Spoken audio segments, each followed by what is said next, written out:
Hi everyone, welcome to North and South. Please support any way you can. And we're doing a community politics kind of literature, all kinds of themes going on today podcast with Bobby Brennan, who's been on before. He's a former Labour councillor in the Sefton area and he's writing a book. So Bobby, what's the latest with you and why are you writing this book? Well, I've actually finished the book now, Tim. The idea came from, it was, we have a caravan in Wales, and we picked a book up out of Tesco's in the bookstall, and it was a book by Roger McGough, and it was his autobiography, and it was really, I picked it up and I couldn't put it down. I didn't realise Roger McGough, obviously the poet and the scaffold fame, that he was actually from Littleland. Or in his book, he was talking about all the places that I went to as a child. He mentions things about like the Broadway store in Bootle, Littleland Gala, Littleland Park and the swings. They're all things that resonated with me, and I thought, wow, this is really interesting. But when I deliver training, I deliver a lot of training, for my employer, and I deliver a training around mental health, and I worked in the legal profession for many years. Mental health was a main sort of subject for me. And I support a lot of mental health service users, and in talking about mental health, I'm able to give a lot of anecdotal sort of information, and people say you should write a book because there's lots of things.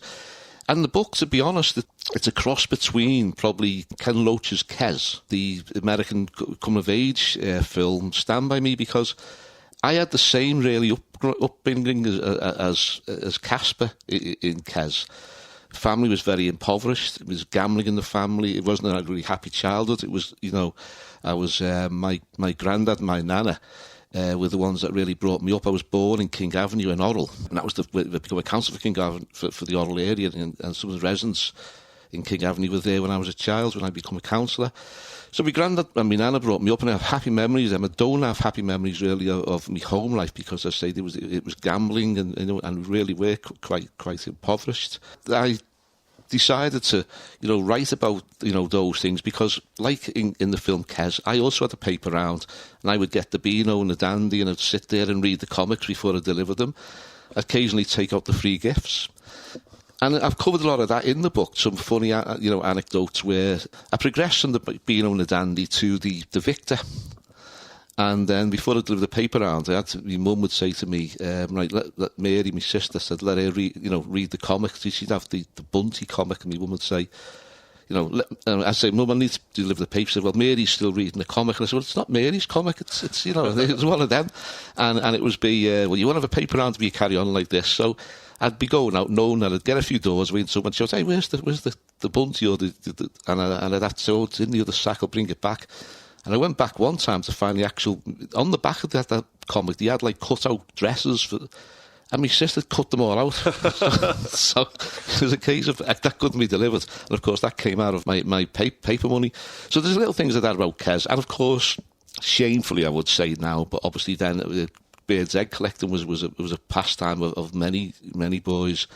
So same as in Kes, we used to go like, bird's egging. And one of the things I mentioned in the book, the Boundary Lane, the field there, it was a haven for skylarks, and you wonder now, there's no skylarks, and you think, when you're stealing skylarks' eggs and destroying nests or robbing eggs years ago, you wonder, the impact that's going to have, and now you wonder why you don't hear skylarks singing over the golf course and all that. So, looking back, but most boys did it then, I would say. It was just a pastime. So there's all the same as with Kes. And the Stand By Me, I had some really wonderful friends, and it was a little group of friends, and we went on our own little journeys out to, like from Ford, where I grew up, and to Innsblundell or to Formby.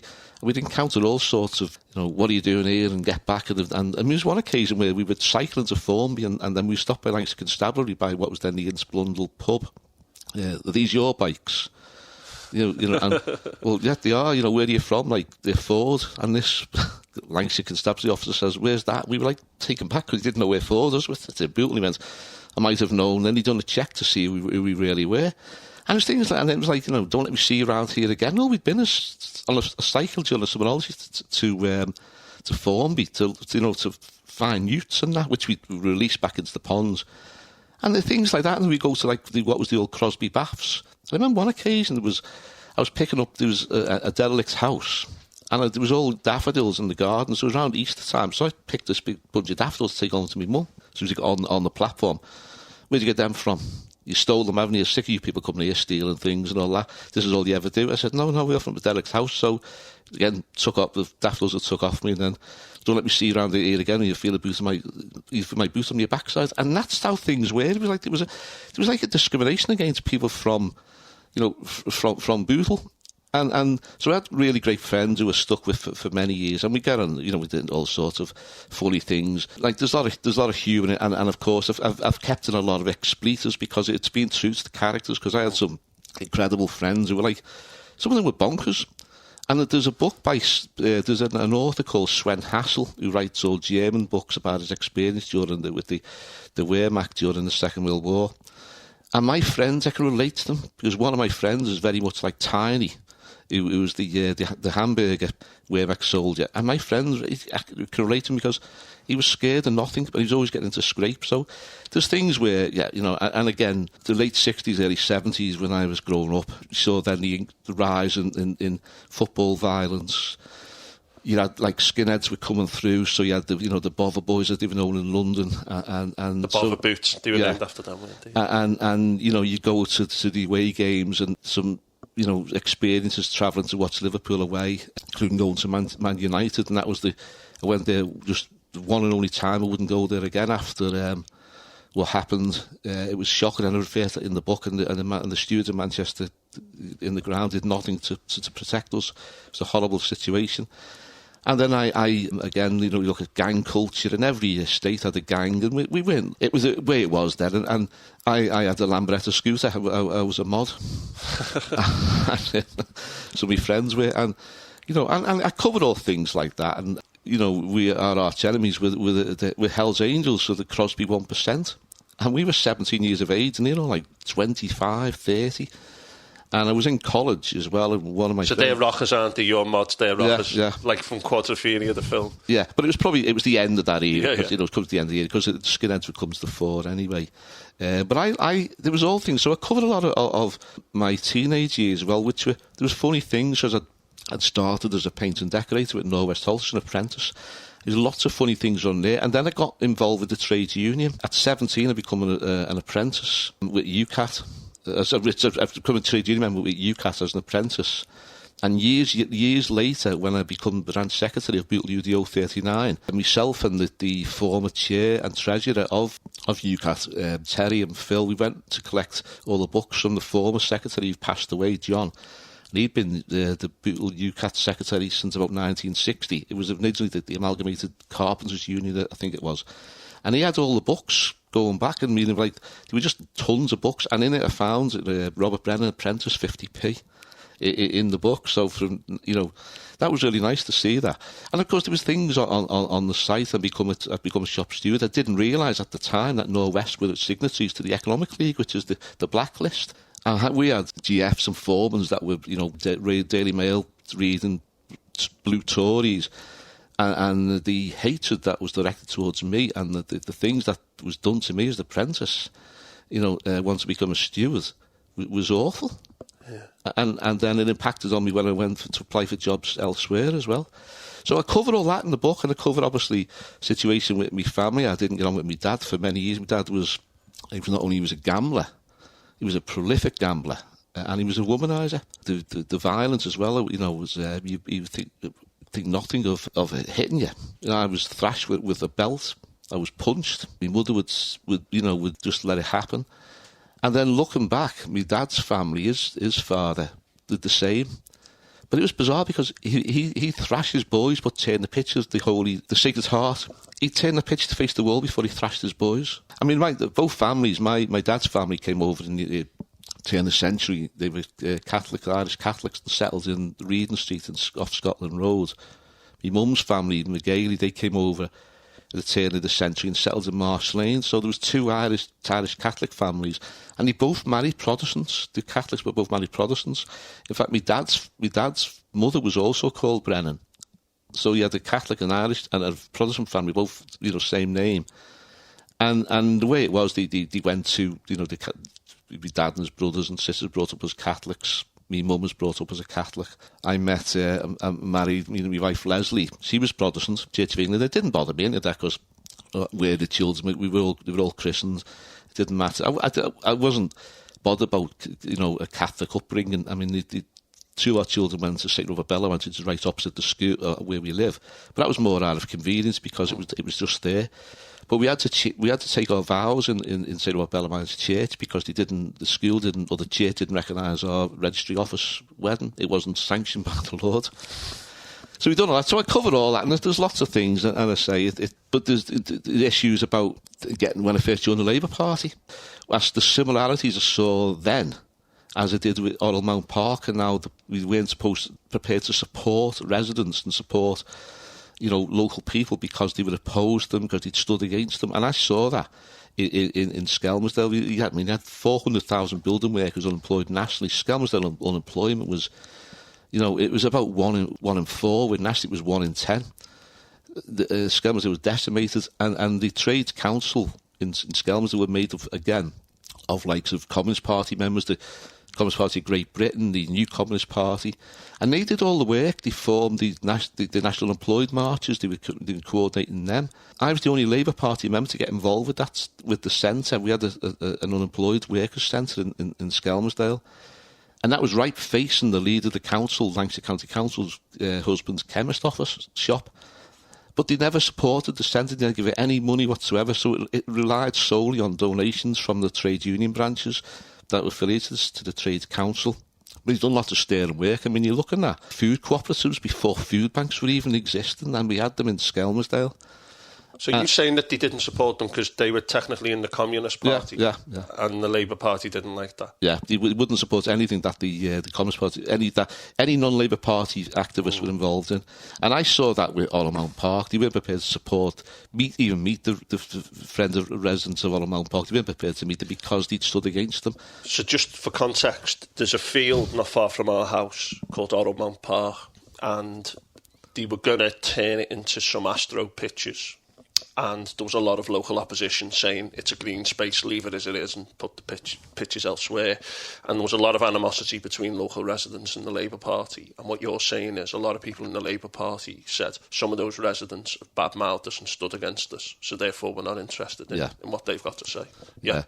And of course, I met with the residents because, again, you look at the code of conduct for the local government councillors and the Nolan principles of that you actually meet with your residents and you can't turn around and say, I'm not prepared to meet with you because you didn't vote for me or you stood against, because you represent all the electorate whether you vote for you or not. And I met with the residents and they had very legitimate concerns. Of course, I lived here and all my friends and neighbours were all were worried about what was going on over there. The other councillors didn't live in the area. They represented those wards but didn't actually live in the immediate vicinity. And they were not prepared to meet with the residents of that group because they'd stood against them as independents. You can't have that. The reason people stand as independents is because they're not satisfied with what the local elected members are doing. Well, again, and that reminds me of it's like I say in the book, we've been here before because I've seen it in Skelmersdale when the Labour Party wouldn't support the Trades Council's unemployed workers centre, wouldn't give them any funding. And again, it's, we're not supporting them because of, X, Y and Z's involved. And you can't, to me, politics is about internationalism. It's a broad, politics is a broad. And you don't get on unless you're prepared to work with all others. I mean, you work there as a trade union, so why not work together as a political party with other parties to get things done locally? And I've found since I've been a councillor, when I've worked with people who have been opposed to the Labour Party, things have been done, and I always show respect to people who stand against me. I remember the Socialist Alternative stood against the Labour Party. I think it was 2000, it might have been 2004. And when the Socialist Alternative candidate got up to speak, they were like booed and people walked out. Well, I think that's appalling because, this is a person who stood. And it was rather strange because a lot of people actually voted for me and the Socialist Alternative candidate because he was two seats up. And of course, I had people saying to me, why are they voting for, you? And why did you not vote for two Labour? That's just bizarre. And even with likes of the allotments, there was person who's passed away and I was very, spoke very out about the Labour Party and things not getting done. When I supported him to get a disabled path through the allotments. And you've got to do that. You've got to work with residents, whether you want to. I mean, there's people I thought they've said things about me and this, but at the end of the day, you've been elected. And the way you change hearts and minds, and you can't do that by ignoring people. You've got to work with people. And I have to say, the people that I've worked with who've had grievances in regards to what Labour weren't doing, I'd say they've turned out to be right. You know? So, well, just rewinding a little. What's the current title of your book, or what are you going with at the minute? A Glittering Malice. A Glittering Malice. We'll come to that in a moment. So, you're on holiday. Roger McGough, he's like a beat poet from Liverpool. You read his book, you go, I associate with a lot of that. You get this idea. Now, you've just spoken there so fluidly for 15 minutes without looking at your notes. It's like this stuff's in your head, isn't it? Yeah. And I think getting it out, I mean, there's a lot of local stuff there, the allotments of the plots where people grow their own stuff. You've mentioned about the field. You've mentioned you were always willing to work with people who weren't in the party, the Labour Party, because that's what you've got to do. Now, I grew up in the 80s, and looking back now, the 80s is as far away from now as the 80s were from the 40s. And what you describe about the 60s and the 70s, I remember the tail end of that, the Catholic Protestant thing. Like now, people don't even know, do they? A lot of the kids don't even know, which is a good thing locally. Kes, when I went to school, it was still quite Kes-like. And if you haven't seen the film Kes, which is based on the book by Barry Hines, and it was made into a film by Ken Loach, which really captured that kind of social realism, the best of British cinema at the time. I recently watched the film Threads about nuclear war in '84, which was again made by Barry Hines with the Yorkshire context. It was like that, and it captured something honest and true about what it was like for many people in poorer parts of the UK, particularly in the north of England. And I've heard some historians say a lot of the stuff about the north of England being underprivileged dates back to William the Conqueror with the harrying of the north and all that, when he said, I'm going to put down these rebellions. He just went around killing people left, right and centre. And the north is considered the industrial heartlands of the UK. There's a lot of poverty in the north today. So you grew up in all this. You've got the religious stuff going on, problems at home, growing up. You touch on this kind of like what it was like on these tough estates before computers and mobile phones. And you've also mentioned that kind of like, what are you lot doing now? Do you get back to your own area, which I remember hearing when I was a kid as well. And it's very much like you've kind of represented the zeitgeist of what I remember growing up. And to put that into a book, you don't get many books like that, do you? And I think this is an important book. And you've got the formal politics to go alongside it, haven't you? Yeah, and again, I cover a lot about school. I mean, I went to the Holy Ghost school. It's now called the Holy Spirit, but it was called the Holy Ghost then. I sat alongside other Sefton councillors. I mean, the current MP for Bootle, Peter Dowd, was my classmate. Well, we would have competitions with there was a couple of lads sat behind us, Jeff and Alex, and we would have quiz games against them. It was like a mini version of the University Challenge. We challenged them with all sorts of questions, and we think sort of things, like, well, who's the president of Botswana and things like that. Because Peter would bring in his Britannia Encyclopedia, and of course they wouldn't know the answer. So Peter Dowd's the current Bootle. Yeah. So all the areas you've mentioned are all in Bootle area, all Boundary Lane, Ford, and then up the coast you've got Formby, which is considered what might be termed the posher part of Merseyside. cover Formby as well in Ainsdale as things when it was Mayor of Sefton, and that again people will be eye-opened by some of the things. But just getting back to when I was at primary school, we'd have these, and again, it's all in the book, we'd have these, like, University Challenge, and the lads behind us wouldn't get the answers, and they'd come up with, for example, and I remember it quite clear, because one said, where did Davy Crockett die? And I said, it was the Alamo. And then said to Peter, my dad took me to see the film, which he did. So we knew that one, and we got, we won the competition. But strange enough, both me and Peter failed off 11 plus, and Jeff and Alex went on to Salesian College, and we didn't. So Salesian College, which is a comprehensive now, that was a grammar school for if you passed the 11 plus. Yeah. So we went to St Thomas Aquinas. At that school, had a shocking reputation. I mean, I make reference to it. I mean, I was there for 4 years. I thoroughly enjoyed it. But in that school, and I've had this conversation with Peter as well. I mean, Peter said to me, you've gone on okay there, because the teachers that we had, like, rugby teachers. I mean, my form teacher was Mike Collins, who played for Lee rugby team. I done well. Athletics, used to represent the school in the 4x100 metres relay, the 1500 metres, the cross country. I played for the school football team. So and that's all that mattered for that school. I mean, they always won the Bootle Schools trophies every year. I mean, academically wise, I mean, I don't think it really, they weren't that fussed on that because but if you excelled in sports, then that you went a long way. And I've still got my certificates upstairs where I've done the 1500 metres and the 400 metres on the same within half an hour of each other. And I go through St Tommy's and some of the things that happens in there as well, like sort of the daily canings and that.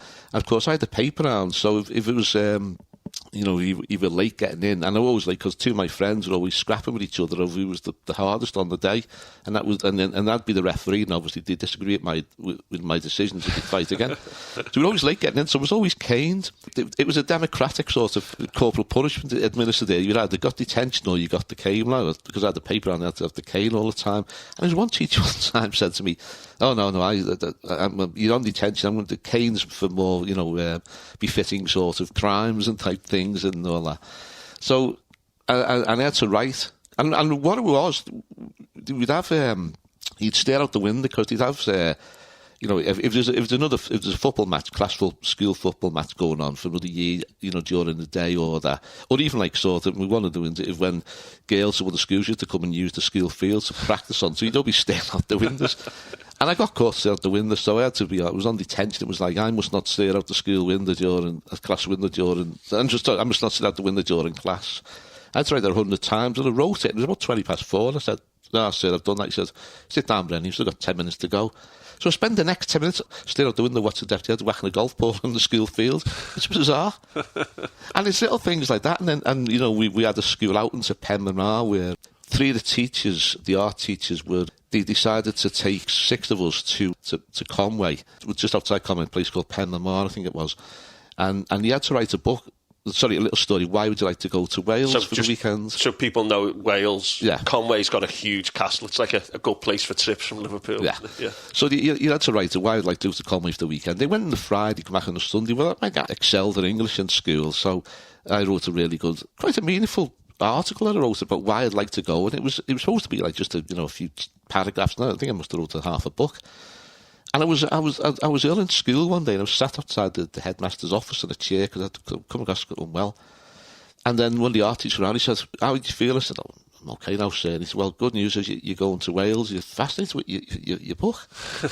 He said it was like, what you'd put. He said it was real. He said, so we went for a few days, and that was the first time we experienced public schoolboys, because while we were in Conwy Castle, there was regrettably for the St Thomas Aquinas teachers, there was public schoolboys also there, and they were in uniform, and we weren't. We were all in jeans and that. They actually heard us talking and started trying to, mimic us. And so this is a private school. Yeah. We call public schools in the UK, don't we, private schools for some reason. So they're there at the same time. Bit of a culture shock, wasn't it? Yeah. And of course, I'd say it says, regretting for this is a bit from the book, it says, regretting for the teachers, our visit coincides with the party public schoolboys, some of whom, on hearing our accents, decided to pour scorn on us. That resulted in our hurling hands full of gravel at them, following which they beat a hasty retreat, cursing us as ruffians as we cheered their leaving, further lobbing gravel at them from the castle ramparts. I was going, "But sir, we're defending the school." That was that. So brilliant. It was things like that. And then when I left school, during summer holidays, I wanted to go back because I enjoyed the weekend that much. Because you didn't get away living in Bootle. You didn't get away much. So me and my friends, we went camping. We went back to Penmanmar to the same caravan campsite, but we were only there. We went on the Saturday, but we were ejected from the site on the Wednesday. It's all things like that, and there's, it's all. It's boys being boys and things like that. It wasn't when I lived on the estate. On the Ford estate, there was no burglaries. If there was people's electric meters and gas meters were stolen, but tend to be by the occupants of the house themselves. Because we had one boy come round. We had a couple of lads on the estate that we didn't bother with, but they were always getting into trouble for doing things like breaking in. So there was a school it was actually called St Luke's Adult Training Centre at the time, and obviously it was a school for people who had severe learning difficulties and things like that. Well, they would break into there and steal the ice cream. And they were always getting in trouble. So who the ne'er-do-wells were on the estate, and we didn't really associate with them. And we put them down as being quite a bit odd. But one day, one of them came round and treated us to do you want to come to New Brighton? And we were all like puzzled, New Brighton. So we went to New Brighton, we went across the ferry, the fair, wimpy burgers and everything. And when we come back, we didn't even ask where the money had come from, because we were just, great, let's go to New Brighton for the day. And apparently he'd stole his dad's tontine or the Christmas club money that his dad was saving for the works. And this was August, so it was a fair amount that had been stolen. So there's things that, and another occasion where I was at home, the electric went, and I put my hand up on the mantelpiece to get what I thought was a 2 shilling piece, 10 pence piece. Put it in the meter, and it come on, and when it come back in, I realised I put my foreign coins in there, which is also on the mantelpiece. So not having any pocket money, obviously, to me it was great, so I kept the 10 pence piece. And weeks and weeks later, I kept putting these foreign coins in and keeping the money. I overheard my mum say one time that she's looking forward to rebate when the lecky man comes to read the meter. Well, when he did come read the meter, there was hell to pay, because all it was foreign coins. So they had to pay. So, there's a lot of stuff like that, but also, again, cover that bit, because it's funny, and it's things that happens, and I say my friends were really, I had wonderful friends, we were great friends, and the sad thing about it now, I had a close knit of friends. There's about 6 or 7 of us. I'm the only one that's still alive. Really? Yeah, which is quite sad. They've all passed away. And 2 of them passed away in the 40s. One of them, his dad, had a history of heart trouble, that died. And he also died as well. But then I found out that, they'd all passed away. And I only learned because I moved away from Bootle. My mum moved in 1974. My mum straight out the blue said, we're moving. And we moved to Skelmersdale. Well, that was, completely, new to me. My granddad had moved up then. I thought he was going to visit my granddad, but she was doing the house exchange. So I moved away, and I lost. Was that a new town as it was at the time? So it's like a new town. It's meant to be these like utopias on the edge of the cities where people can go and live. Yeah. Yeah, and he had major employers like Thorns, but within 6 months of me moving up there, Thorns had closed, and Courtall's closed, and. So it was the big employers had gone. I think what they did, they were encouraged to come in because of all the grants that they could obtain, and then next minute they've gone.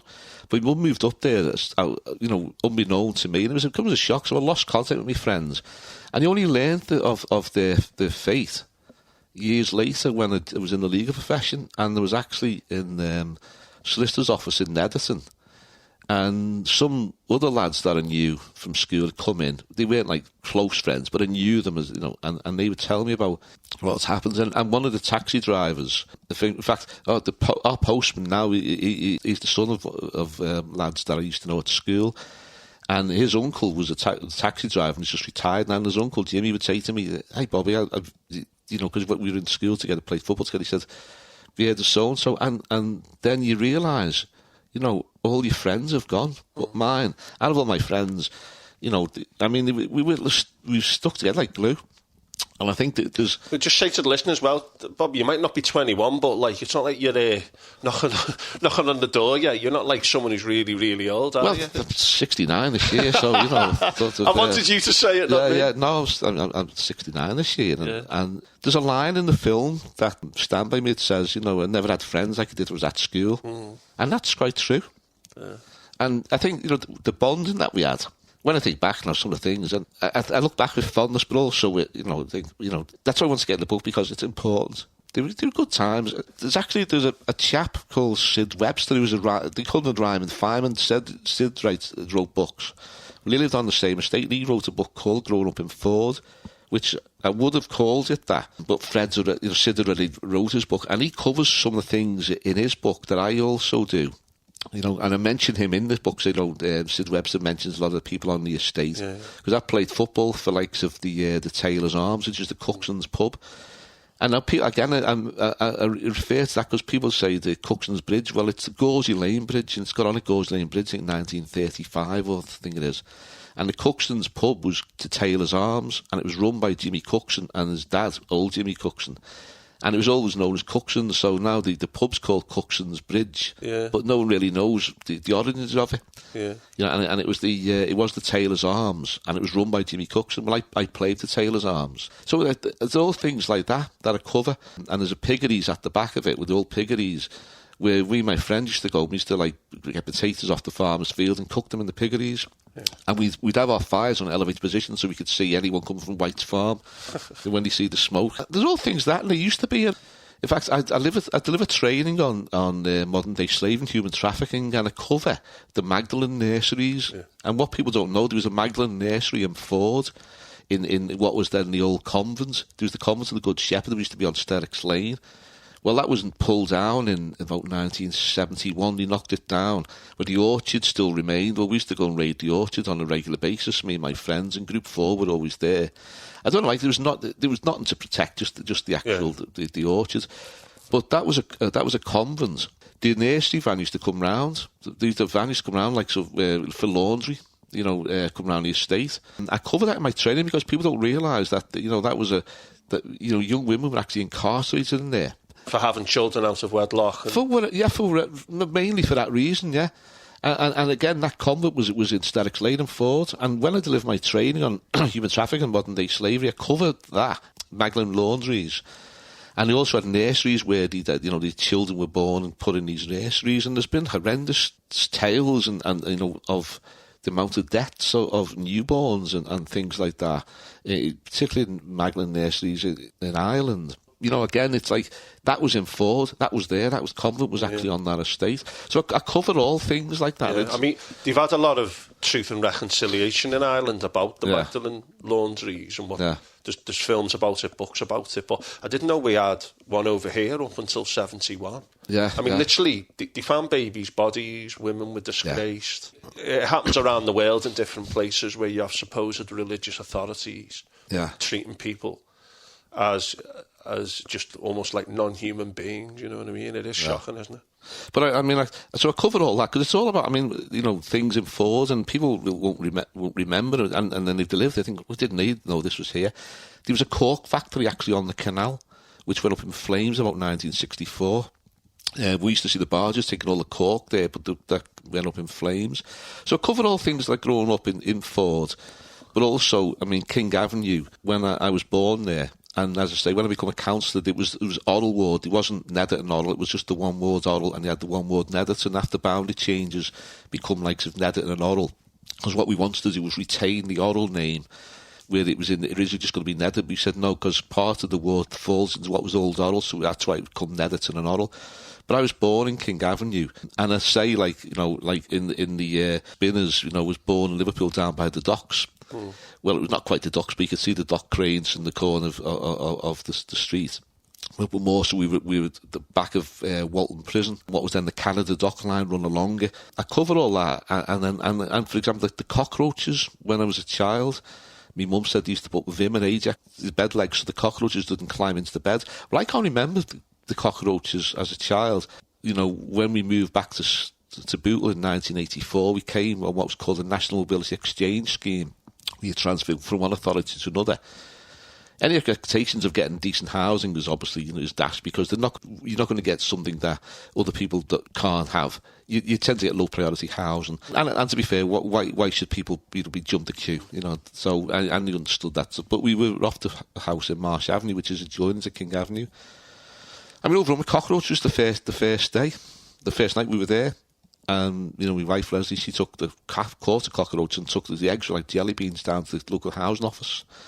And again, that's in the book. And then he moved us to the Park Lane estate, which is infamously known as Dodge. And people didn't want to live there. But I knew a lot of the families on there. My friends, there's still a lot of the families on there I also knew. So we didn't find it problematic at all. Well, it was a nice estate. And I think I got involved in politics then, because the Labour Party was shutting down the Neddart Park Community Centre and turned off the lecky. Well, I was supporting the families with getting the hot tea, flasks and that for them. Cockroaches were then, we had a problem with the ingress of mice, because when they pulled down Brabies and Bridle Road, all the mice sought refuge on the estate. So I covered all things like that, and then I had a job at Aldermaston as well, the atomic weapons establishment. And when you look at the Queen and the forces, dark forces, and the men in black, well, I experienced that at Aldermaston in the interview process and things like that. I got to a point where I was suffering with really bad depression. I was prescribed Prithiadum. I was unwell. I eventually decided I've got to do something in my life because I couldn't get a job in me. I couldn't get a job in my trade, and I was blacklisted. Found that out to be the case. I was on one site. Again, I covered a lot about the trade union because I was on one site in Ormskirk, and a guy came up to me, the college manager, and he said to me, "You're a shop steward at Norwest," and I said, "Yeah." He said, "Causing trouble, you'll have your legs broke," and that was a general foreman, and I had things like that. I come across that a lot of times within the trade, as a trade union steward. And when I got back involved with the Labour Party, which was not till about 1990, got back involved with the Labour Party. And I got back involved with trade unions first. I got active again in the trade unions with the Trades Council. And we were setting up an unemployed centre in St Thomas's Church in Seaforth. I was then the Assistant Secretary of Merseyside Trade Union Councils. And one of the people behind the push to get a trade union centre re-established in Sefton, there was one originally in about 1984, 86 in Waterloo. And that closed down because what they said was financial irregularities. Well, it wasn't. There was people who were given likes of money to pay lecky bills, is what I was told. It wasn't anything to live with financial irregularity. It was just helping people out. Well, it was closed down by the trade unions. And he wouldn't recognise other union and the trade union centre in Sefton while members of the old centre involved. And we were arguing, because they were not involved in anything. There was no fraud. There was nothing like that. It was just, so why should you stop trade unions being back involved and set up a new centre? So we had to struggle getting that centre set up. Well, one of the people involved, Paul, he's now an Anglican priest, Paul. Well, he rang me one day and I heard clicking on the phone. It's on the house phone, and I said, "Do you hear that clicking, Paul? We'll continue this conversation another time." And then there's the secretary of the Merseyside Associate Trade Union Councils rang me one time as well, and I said to him, "Can you hear that?" And he said, "Your phone's tapped." And I thought, this is bizarre, So I actually rang BT and I said, because my phone tapped, and BT actually said, we don't know, and we wouldn't know if it was. It wouldn't be anything to do with us. And what confirmed that, then Paul said to me, we were arranged that we're looking at European funding through the Anglican Church and European funding initiatives, and he was involved with these metal workers in Italy. And he said to me one day, Special Branch actually rang him and knew about this conversation, and Paul said, "Well, how do you know about that?"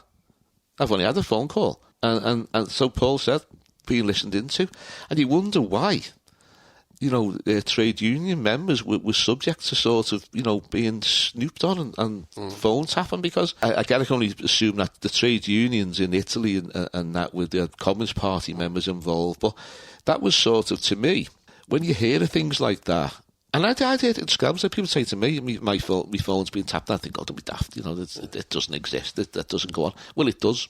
Yeah. As I experience it, and when you've got people who are very much in clergy who have experienced the same thing, then that's it really is quite a shocking indictment. An enemy of the state, an enemy of the... I mean, I worked for the teachers' trade union for 18 months, and I think that, you don't have to scratch the surface by speaking to people about what it's like for many people in the workplace, the conditions that they put up with.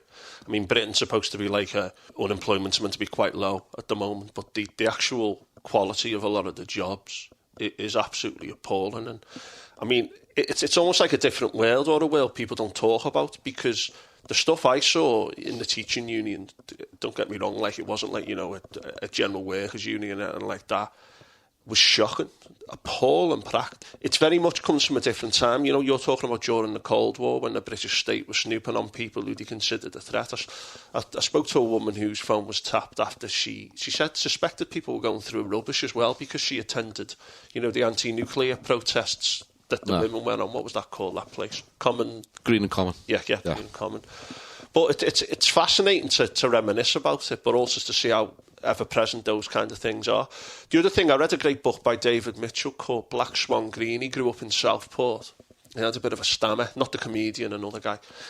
And he describes like going on journeys into the surrounding areas of your town when you were a kid, and describes, in his case, growing up in the 80s. And it's so rich for people who experience that to read that in books, isn't it? Yeah. It just brings back those very, very powerful memories. When I was in Skelmersdale Labour Party, they were affiliated to CND. The branch was affiliated to CND, and there was a fundraiser arranged for Campaign for nuclear disarmament. Yeah, and there was a fundraiser arranged just to support, the local branch, and it was it was in it was a teacher's home that the fundraiser was at.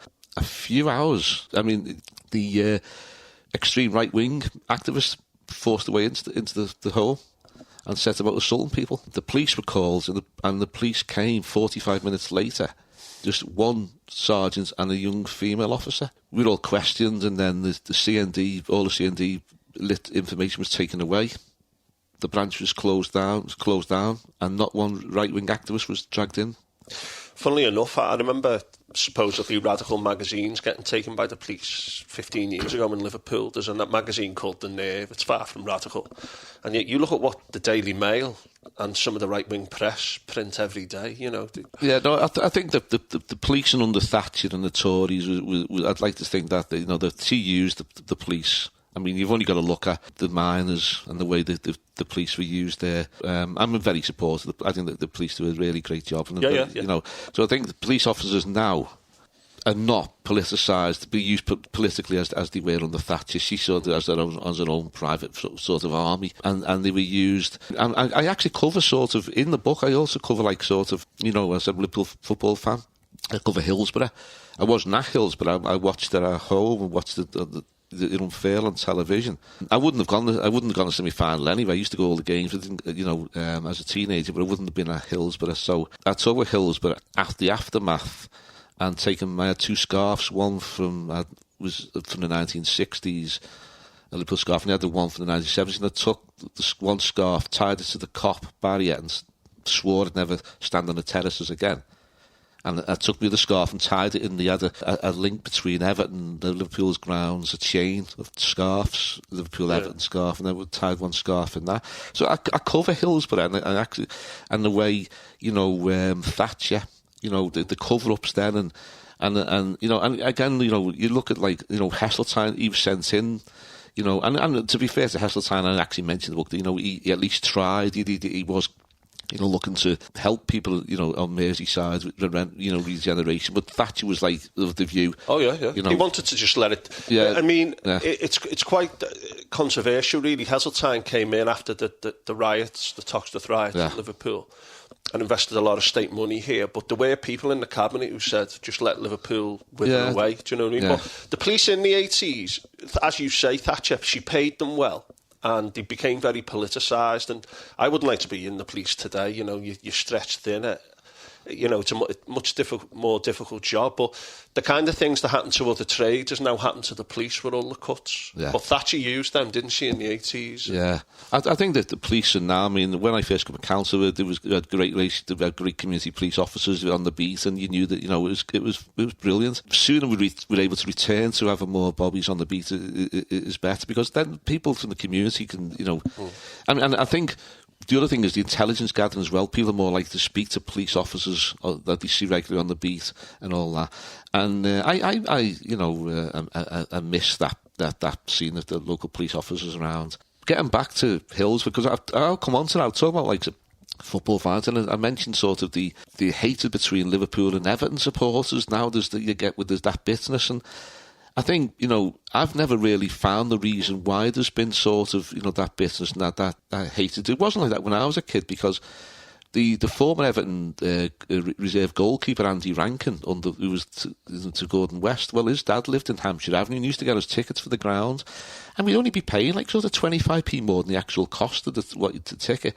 But we'd go to Gladys Street if it was, at Everton. I would be in the Anfield Road end, was at Liverpool. But you were in there mixed with the Everton fans, and you had your Liverpool scarf on, and there was nothing at all. There was no animosity. But I think Everton would have won the European Cup in about 86. That team probably would have won the European Cup. So I think the bannings, the football clubs being banned, and when that's all part and parcel. But I'm going about the club how the clubs came together over Hillsborough, and I cover very much that. And then and I always covered the 3-day week, the blackouts, the miners' strike as well. In the 1970s, we had the 3-day week and the blackouts, and that was a strange time to be around. I mean, we had a family that had a gas cooker, so when the Echo used to put like this area's going to be blacked out, so you're looking to say 4 to be blacked out between say 6 o'clock and 9 o'clock.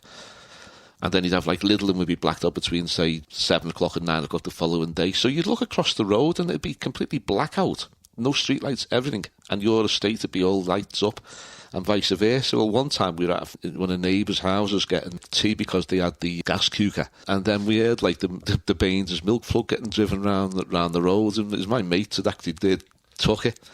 And they were singing No Milk Today by Herman's Hermits. So I cover all stuff like that and the 3-day week. And I actually go into local politics. I mean, again, Thatcher and Heseltine, I cover that. The miners' strike as well. Because my brother-in-law was on strike for the whole year. He was in a pit in Nottingham. He was one of only 20 that walked out. He was on strike for the whole year. And my sister had her windows broken by families of miners that were actually working. And whatever people say about Arthur Scargill, I mean, he was right. He was right when he said, again, we went on pit marches, closure marches. I've been on 2 unemployed marches. And I mentioned the other things, you're on unemployed marches, there's a big banner, people's march for jobs, and you got people shouting, get a job, you lazy bastards, and things like that. And I think, well, that's what the banner says, we're marching for jobs, so... And then I went on pit march jobs, and I've got a photograph there with me and Leslie with Arthur Scargill with his arms around us. That's like sort of whatever people thought of, he was right. Yeah. He was. Again, he's a controversial figure, like with the culture wars and all that. But he said the whole mining industry is going to be destroyed. Yeah. And do you know if the government would have done like a transition and helped those communities and all that? But he didn't. No. It turned into a huge culture war issue. I'm still angry about that now. And I remember when I was a kid, my mum giving a packet of biscuits to some miners when we were on a school trip. We went past some striking miners. But it was a shocking time in the 80s, because that's when that culture war became a big issue, which is still ongoing now. Well, Thatcher was never going to forgive the miners for what they did to Heath, bringing the Heath government down. And that thing, that changed trade unionism. That was the start of the collapse of trade unionism. She smashed the trade union movement.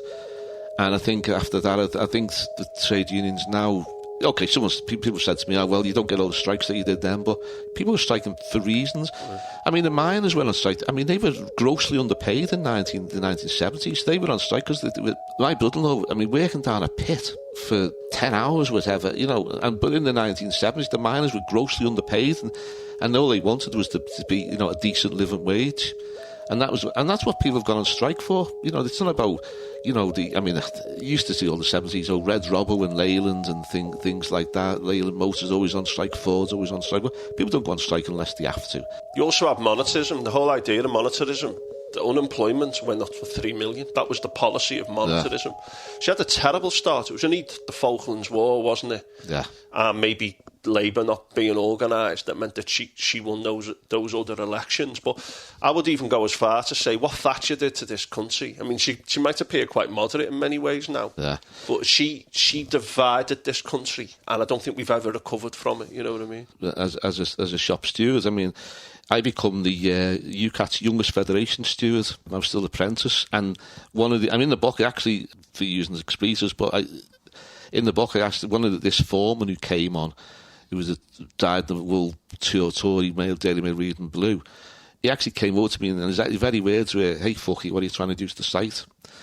Because North West had brought in lumpers to finish the painting off, and I got UCAT involved, and I became the steward. 2 managers from North West Holts came to the site along with the site agent into the house where I was painting, and quite menacingly demanded the names of all the trade union members from the Skelmersdale UCAT and Trades Council branch. And I reported back to UCAT, and Jimmy Cousins, who was then one of the organisers, came up. The site was shut down, threatened to shut the site down, and the lumpers never got a hold. But what they did then, North West then sent me to Penwortham, Pensby, Pulteney Files, just to get me away. There's lots of it about the trade unions and what went on.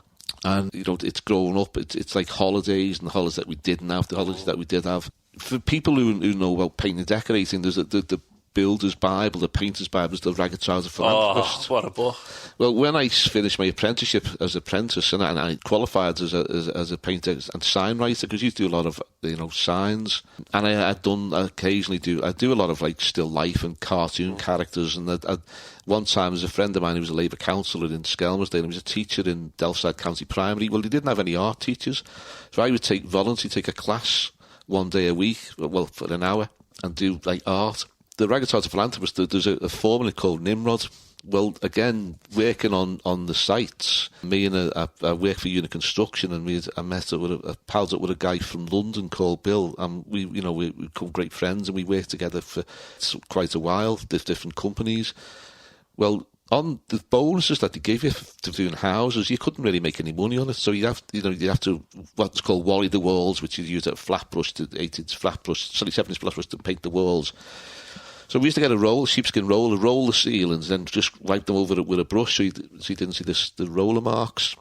And he frowned, he wouldn't let you use a roller. But the only way you could make money by was like doing the rolling of ceilings, rolling the walls, and just going over the flat brush. There was one time the door was getting banged on. It was the foreman. And we weren't going to open it. We had the radio on loud, so we couldn't come in. And we said, well, the radio, we didn't hear you. Next minute, we heard a noise, and he was banging on the back window. He put a lad up to the back window, was looking through at us. That sounds like something the class would do in the Ragged Trouser. Yeah. And so we nicknamed him Nimrod. But he had experience of that trade, didn't he? Yeah, Robert Tressel, and he's buried in Rice Lane Farm, just down the road. But I think what you capture as well is you capture like the local, the personal, the political, and the regional and the international. It all links together. Do you know what I mean? And you've got to cite all those other things because of the influence of that. Well, again, when I got back involved with the Labour Party and become, a councillor, I was. I've always been very much involved in being always anti-fascist. I've always been interested in the Spanish Civil War and the International Brigade. As I got our branch to send a donation to the Harama Memorial Association, and the secretary then was a guy called Walter Greenall, who also was actually a paint and decorator by trade, and he lived in Manchester. He's a member of the Commissars of Great Britain. Well, he actually fought in Spain as a machine gunner. And he formed the Harama Memorial Association. At the same time, he had the International Brigade Association, which the secretary was Bill Alexander. And we'd sent a donation to Bill Alexander, to the International Brigade, and also to the Harama Memorial Association. So just for context, it was a 1936 battle where lots of people from the International Brigade were killed, including a lot of people from Liverpool. Yeah. There's a great monument in the Unite building in Liverpool. Have you seen that? Yeah. Well, again, in this book, I cover this because after the Battle of Harama, all the brigadiers that volunteers that were Republicans and the International Brigade brigadiers that were actually killed, they were disinterred and he was put in a rubbish dump. There was a big old dug in the place called Alcalá de Henares, and he was thrown in what was then designated, covered in broken glass, and it was designated rubbish dump, and that's how it was for years. 15 years ago, there was probably still a cloud of amnesia over Spain and the let's not talk about the International Brigade and the Civil War and things like that. They were looking to have, in the spirit of reconciliation, a memorial place, a bridge up at Harama. It was agreed to have a memorial to all the fallen from both sides. Well, that was the International Brigade that agreed, they were supporting that. And there was Labour MPs involved as well in getting that, brought forward. But the Harama Association, they said, no, we only want a memorial to basically to our dead, to the Republican side, not to the fascists and that. So I actually wrote to the Cardinal of Madrid, the Archbishop of Madrid, and as a Catholic, and said, in the spirit of peace and reconciliation, can a memorial be placed at Alcalá de Henares? And he wrote back and agreed. That's good.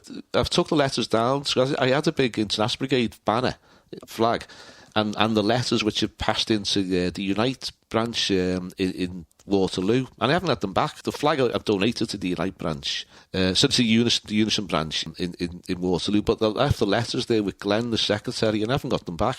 But I can always request them, and then it says, agree to peace reconciliation, but he didn't have the jurisdiction because it now come under a different bishop for Alcalá de Henares. So I wrote to him, and again, come back and said, yeah, agree, that can be done. I sent them off to Walter Greenall, and he sent me a little buckle of first-class stamps as a thank you, like sort of... The memorial was then placed there by a French volunteer who survived. He went and cleared some of the land and placed a memorial there.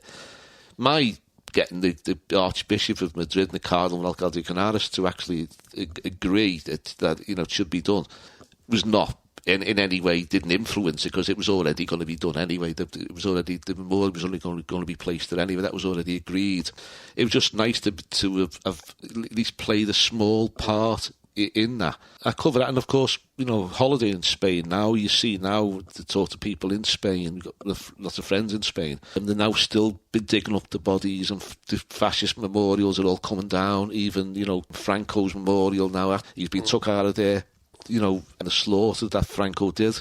But they're still digging bodies up. Like the other year, the Malaga Airport extension, they dug up loads of bodies there, they're tied behind the back and, executed. I mean, it is, as you say, it's getting better over there, but there's still a lot of pro-Franco feeling with the culture wars. And again, it's the international perspective. You had unemployed people in Liverpool going to fight for a republic. You're talking about democracy in the workplace and being blacklisted. We're talking about people saying, let's put memorials to the fascist dead alongside the Republican Democratic dead. And in many ways you might go, well, that's not equal, is it? Look at what's happening now with people like Musk. Yeah. Doing fascist salutes, saying that the AfD is the only party that can save Germany. These are very, very modern issues as well, aren't they? And I think it's really important. Well, on the International Brigade, and I'm just scrolling down because I actually cover the volunteers from my ward who were mentioning here that fought in Spain, 3 of whom actually died, lost their lives, and there's nothing... I only found this out through doing research and writing this book. I wish I'd have known it when I was a councillor, because I would have made sure that there was something done. I mean, I did manage to do a few things I'll touch on in a minute, but one of the, as regards to his National Brigade, it's sad that there's no local recognition. The men from this ward that died fighting against fascism. Another great Ken Loach film, Land and Freedom, about the Scouse fellow who goes to die to fight in the Civil War. But that's a great film about those times. So the volunteers that travelled from my own ward, you had Percy Keegan from Fernhill Road, Harold Dwyer from Marmion Avenue, and Albert McCabe from Gardner Avenue. You're joking? No. I mean, that's just someone from Gardner Avenue, Marmion, where my friend lives, and Fernhill. Yeah. Died in the Spanish Civil War. Yeah. Albert Cave from Gardner Avenue was killed at Brunette.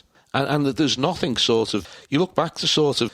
Jack Jones, he wrote a letter from Barcelona in 1938 regarding Britain and France's reluctance to support the democratic government, and he says, we believe there can be no compromise between fascism and the democratic ideas for which we ourselves have come here to fight. 40 months later, the world's at war. Yeah. So you've got 3 people from this ward, and that. And I was telling Ralph about Albert McCabe. If I'd have known when I was a councillor, I'd have, he used to have a blue plaque on his door. Well, I'll tell you what. Do you want to make a commitment, me and you, to try and do something about that? Yeah, because I think that needs to be remembered. Well, there's 3: Percy Keegan, Harold Dwyer, and Albert McCabe. Yeah, maybe we could get a few people together, maybe listening to this, to look to kind of remedy that. Maybe. Yeah, I think sort of. It's like also when you look at the Blitz in Bootle, and there was a firefighter from Gardner Avenue who was killed in the Blitz again. It's when you look at the Bootle War dead in the Blitz, and there's a firefighter was killed at Rimrose Road. He lived in Gardner Avenue, and this is just round the corner. Well, one of the things I did, which I'm really proud of, was, as a councillor, it struck me that there was nothing to commemorate the civilian loss of lives in Bootle during the Blitz. So I was talking to Bryn Marsh, who was the education director, and he had a book done called Bootle and the Blitz, and he gave me a copy of it, and it was really nice. He put in, he says, I've got the book there, he says, to Bobby Brennan, a real Bootle mare, which is really nice. And I said to him, there's a picture of this clock that was in Bedford Road School on the wall, and it stopped as the incendiary bombs fell through the classroom roof. And I said, wouldn't it be great if that clock was still around? He said, it's down in the basement. So we had to took out the basement, and it now stands in the foyer in the Bootle Town Hall with a plaque underneath it that says, "This was placed here by Councillor Brennan in commemoration of the civilians who lost their lives in the Bootle Town in the Bootle Blitz." I think I might have mentioned this before. In the official history of the war, Bootle's mentioned once. It says it got heavy bombing, but it actually was bombed more than any other area of the UK. Most bombed provincial town outside of London. But a clock there now, the clock, there's the clock's on the wall, the actual clock, and there's a picture underneath it of the clock on the wall in the Blitz, in the school with the incendiary bombs. And that to me is a fit memorial, because Ralph says when he goes in, he says to people, "Oh, that's, Bobby had that put there," and which it did, which was, that's, if one thing as a council, that's probably the most proudest things that I did, as a council. And again, I touched on when it was Mayor of Sefton, and I mean, I went to Gdansk, laid the wreath at the joint wreath at the Wester Plaza Memorial, because the 60th anniversary of the open shots of the Second World War. I laid the wreath at the Solidarność Memorial in Gdansk, and it was the support of Solidarność. And then, so they were the trade union movement that was opposed to the Polish communist Soviet kind of government domination, weren't they? And the mayor of Gdansk at the time, Pavel Adamowicz, he was great, but he was fatally stabbed in 2019 while watching the finale of a Polish charity. So I cover that in the book, and then I went to Fort Lauderdale, with the twinning agreement with Sefton Council, and the mayor then was a guy called Jim Norgal, and he was the longest serving mayor in the history of Fort Lauderdale. He was a Democrat, but regularly supported the. So just tell people the history of Fort Lauderdale in the United States. Yeah, just tell people what the significance is of that. Yeah, well, Sefton Council used to have many twinning arrangements. They always had Southport was always twinned with Gdansk because of the Gdansk fire. Yeah. And that twinning was there before Sefton became Sefton in 74, and Bootle was always twinned with Mons. Well, those twinning arrangements continue, but they also Mons is in Belgium, isn't it? Big battle in World War. Yeah. But they decided to twin with like Paphos in Cyprus, and before that Fort Lauderdale. It was about, you go over there to talk about regeneration, and obviously we have all the golf over here, and the Royal Birkdale. It was all about that, but in the end it was just junkets. That's what it was. It was a piss up an account, and a few days away, and it didn't really amount on. So they no longer twin with them, and they just kept the ones Mons and Southport. Yeah. But I went across for the twinning with Fort Lauderdale. It was over 4 days. It was unbelievable because, arrived at Newark Airport, and everyone else had gone through another queue, and I was stuck behind a woman from Puerto Rico who was illegally trying to enter the USA. So I was held up for about 40 minutes, and then the guy at the passport control says to me, "Purpose of your visit?" And I said, "Well, civic, mayor." And he went, "Where's your bodyguards?" Don't have any, And then he told me he's going to Fort Lauderdale. And he said to me, his brother-in-law was the captain of the police in Fort Lauderdale.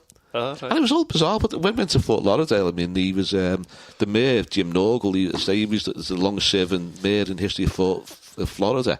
He was a Democrat, but regularly voted with the Republicans, and the LGBTQ plus community hated him because he was very anti anti-gay.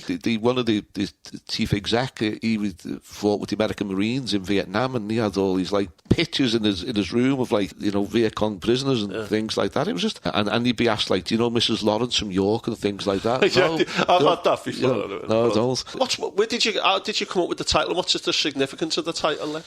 It was actually local politics and how it can be malicious. So what's it called again? Just a Glittering Malice. Glittering Malice. Yeah, and you're talking about the good things about it, but also the negative. And I cover that in here because, as a council, I come across things where other councils were being deselected. There were things which amounted to not but a kangaroo court. There was, and also there was an attempt to prevent me from being a councillor, a really serious attempt to, character assassination on me when it was first selected. But fortunately, because it was involved the trade union movement and the unemployed centres, we had a barrister from Brabham Holden solicitors. A barrister was appointed and wiped the floor with the local Labour Party. And it's all in the book about, I had allegedly sort of informed that a woman to the Social Security rang up and said, "This is Councillor Bobby Brennan, this woman's working on the side, and this, that and the other." Well, I wasn't a councillor. I was a candidate. Yeah. There wasn't a councillor. Well, in fact, there wasn't even a candidate. It was a Labour nomination. It hadn't even got to the candidate stage. And it was like, all of a sudden, this one's been blown up. And we found out who it was. I don't mention who it was in the book, but I know it was because a senior Labour councillor told me he was responsible. And then the DWP had to meet with the Labour group, and they said, we've never even met this person. This was, someone rang up anonymously, and someone in our office acted on it. And then it was like, well, did you not check? Was the councillor says no when someone rings up, I'm councillor so-and-so. So it all came out in regards to, it was a character assassination. Yeah. But that was just one thing, and then there was something which is a lot more concerning about me. They were opening a one-stop shop in Bootle. And this is a council place that you drop into. Yeah, and there was 3 trade unionists were sacked from the one-stop shop because they were supposed to have abused council officers. Well, I was contacted because I was as a trade unionist. I was the secretary of South Sefton Trades Council at the time, and he said even the police didn't see anything, and police officers actually gave a statement, no, there was nothing happened there, we didn't see anything. So I went to a Labour group meeting, and I said, it was being discussed about whether they support these trade unions, and it was agreed that they should uphold the council decision to sack them. And I said, you can't sack them. I said, what have they done? I said, there's no evidence. I said, because even the police, I said, look, I've got statements saying the police hadn't even saw this incident. But what they said is, oh, well, no, the mayor's seen it. The mayor's given a statement that he heard it. Well, the mayor that heard it was then sent to prison for fraud. So the same person who allegedly heard what this abuse, which there wasn't any. The police didn't hear nothing. There was no other witness apart from the mayor. And it was just that they wanted to get rid of these trade unions, and they did. They determined to get rid of them by hook or by crook, and they did. So that was discussed. And there was another occasion where a Labour councillor who was on the planning committee was allegedly leaked some planning details out to Liverpool Echo, and he decided it was a specific councillor who was a really good friend of mine. He was seen as a bit of a pain in the backside to Labour because he was always questioning things about asking quite legitimate questions and that. He decided that they were going to suspend him, so therefore he couldn't be on the panel, and they're going to suspend him because he was the one that leaked the information. And the evidence that they had as well, it was someone with a Liverpool accent. A deep Liverpool accent, and that was the only evidence. So they had a meeting in the town hall on the Sunday morning, and I went down there, and again, we had a group of us. We had like 2 caucuses. Well, when you go down there, and you and maybe 1 or 2 others, the only ones that turn up out of what should have been about 14 members. All the others, I can only describe the way as they basically they shit out. They weren't going to get involved. And I went down there, and I was a working league professional. I turned around and I said to the chief whip at the time, this is a kangaroo court. This wouldn't stand up in a court of law. This is disgraceful. And anyway, they decided, by about 15 votes to 2 or 15 votes to 3 to suspend him, and therefore he could be selected as a councillor, as a candidate. But he's resigned anyway, and he put his resignation. So I've seen things like that, Tim. So when you look at sort of, you're all like comrades here, well, you're not. If your face doesn't fit, or you don't, you're seen as not going to vote for that group or that, you're out. Oral Mount Park, after my support for the residents of Oral Mount Park, I was reported to the whip, but then it was thrown back because there was no case to answer. I hadn't broken any party rules by speaking to the residents. I'd complied with the Nolan principles by keeping people informed and being transparent. But I was reported to the whip, and that was thrown back, so there's no case to answer. And then I was kept out the loop. There was things going on. There was one part with the residents. I think I said this in the last podcast where I said to the residents, I'll keep them informed when consultation starts. And then I get told it was in the echo, the consultation, and I wasn't told. And it was like, oh, we forgot to mention it to you. So I put a complaint into the Labour Party nationally because I was getting kept out the loop. The things were going with meetings and I weren't being informed about them. It went to the Labour Party's complaint and it come back, so it doesn't meet the criteria. So me and the friend of mine who still the councillor who resigned, he's still a party member. Well, we got together and he said, no, look, here's the rule book, this, that, the other. So we sent it back again. Sent it right to David Evans, the chair of the Labour Party, and said, this is this, blah, blah, blah, it meets this regulation. And we told, yeah, leave it with us, just go straight in. Never heard a thing. Do you know what? I've experienced some stuff in the trade union where you've got it in black and white almost, and it just gets rejected, a complaint like that. I mean, I could talk all day about those kinds of incidents. When's the book going to be published then, or when's it going to be available? Well, I'm open. I was open to the end of January, but it's probably going to be sometime in February, hopefully. I mean, there's a couple of publishers I've looked at, and I'm not sure which one to go with yet, but it'll be on paperback and maybe on the Kindle. I'm not, but well, put me down for one anyway. Yeah, it's February. But just briefly before I mentioned about being the mayor. And I said about Formby, went to a function in Ainsdale. They were doing the crown of the Rose Queen. God's honest truth, what happened. On arrival, we met by a rather frantic... This was in the book. On arrival, we were met by a rather frantic woman. Mr. Mayor, you were late. We were about to crown the Rose Queen. We had two of our youngest children with us, aged 11 and 9, and this woman said, they will not have to wait here with the hen, they can't follow with the procession. To my wife, who was mayoress, responded, well, if they're not allowed the procession, then neither will we be taking part. So this woman stood there, mouth wide, look of shock, and then said, oh, well, hurry up then.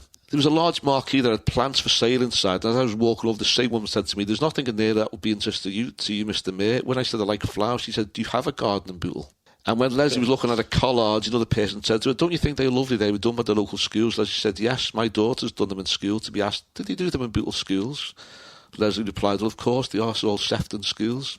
And then also, getting back to religion, I was asked by the civic service officer that the mayor always waves off the Orange Lodge from the Little Library, with the site of the old Little Library, and I was asked if I would like the deputy mayor to do it with me being a Catholic, as apparently a former Catholic mayor declined and asked the deputy to do it. I was taken back. I said, well, why would they not want to do it? Because he waved off the Orange Lodge. That's great. But it was sort of, would you want the deputy to do it? Because, and as a former Labour mayor had.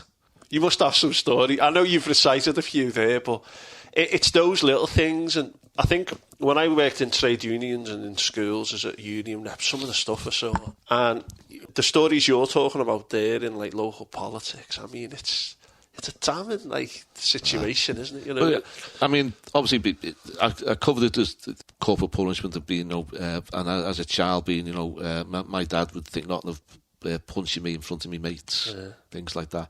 His father was a bully by all accounts and developed psychosis and ended up in Ward 30 in Zachley Hospital, as it was then.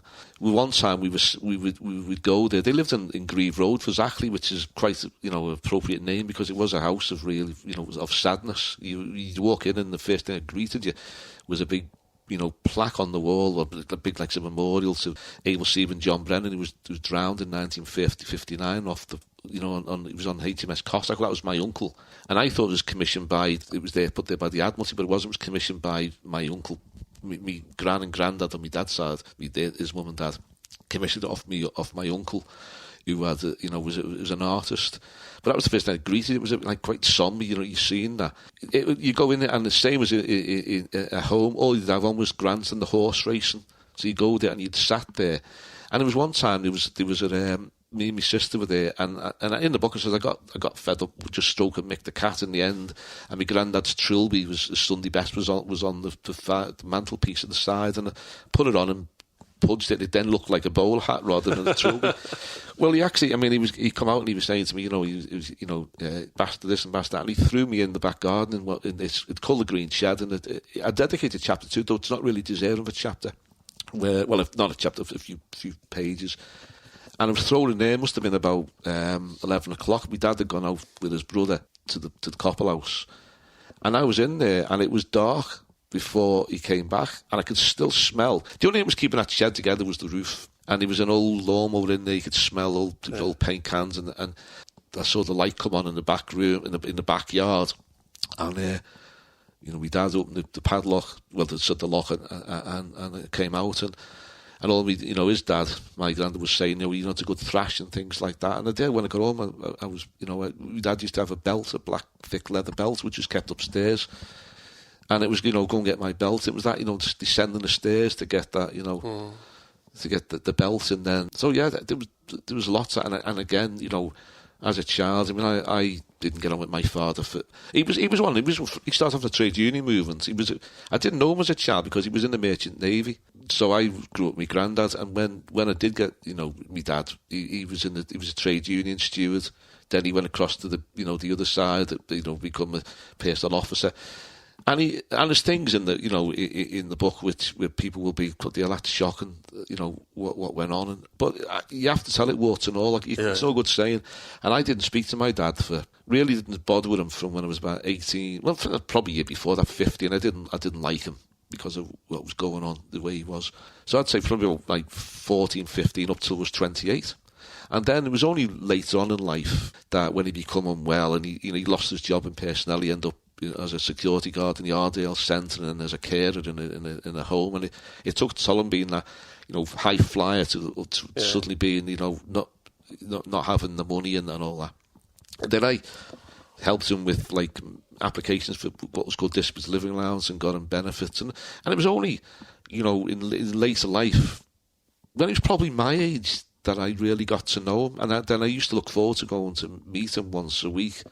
I'd meet him in the Halton Castle in Ormskirk. But then he still hadn't changed. He still had his, his mannerisms, his sarcasm. He'd still put you down. And he'd done that even when it was Mayor of Sefton. There was a book that there was a piece of paper in the mayor's parlour everyone was signing, saying, "Oh, well done, Bobby, this, that, and the other." And my dad wrote on it, "Remember, I did it first my way." My parents both passed away. They're not there to defend themselves, but what is in this book is true. Yeah. And you can't leave out things because it forms you growing up. It's all part of how I was. Yeah. Probably becoming the mod, rebelling against them. My friends, were very supportive of me and things like that. And then even in school, the school knew the problems that was going on at home.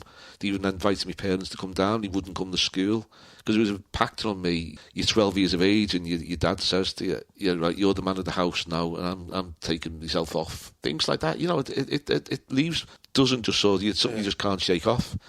And then the school teacher would say to me, "Look, you get involved in sports, do this," and they encouraged me to school, to do what I did. And I love school. And then, as I say, I dedicate the book to all the things that I remember, the good things, the funny things, the holidays in the Isle of Man with my granddad, and the people that I've been fortunate to know. I mean, we could have gone to live in Berkshire with the atomic, when it was down the atomic weapons establishment, but it was a struggle going down there to, Basingstoke from a Friday night, leaving at 6 o'clock, getting to Lime Street at 12, having to go back on a Sunday morning, and then decided not to go. Then we were offered work in the Isle of Man.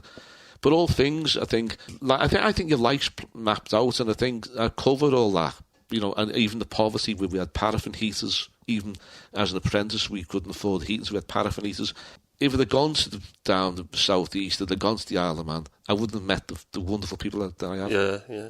I don't think the opportunities would have opened up for me, like getting involved in the legal profession, and that was through a council officer, Brian Gibson.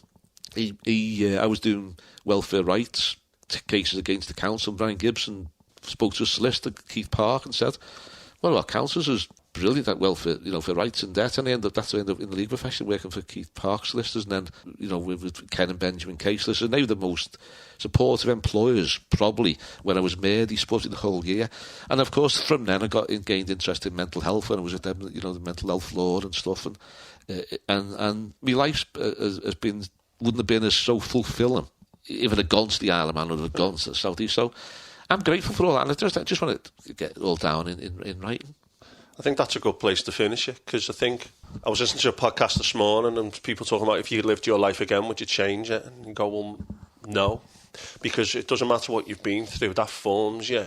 And maybe you view it differently as you get older when you become wiser, but it's all part of what makes us human. But I really look forward to reading the book, Bobby. Yeah, and, just finally, somebody in regards to being outside of politics. I mean, since I left the Labour Party, it's like October 2022, I've not missed it.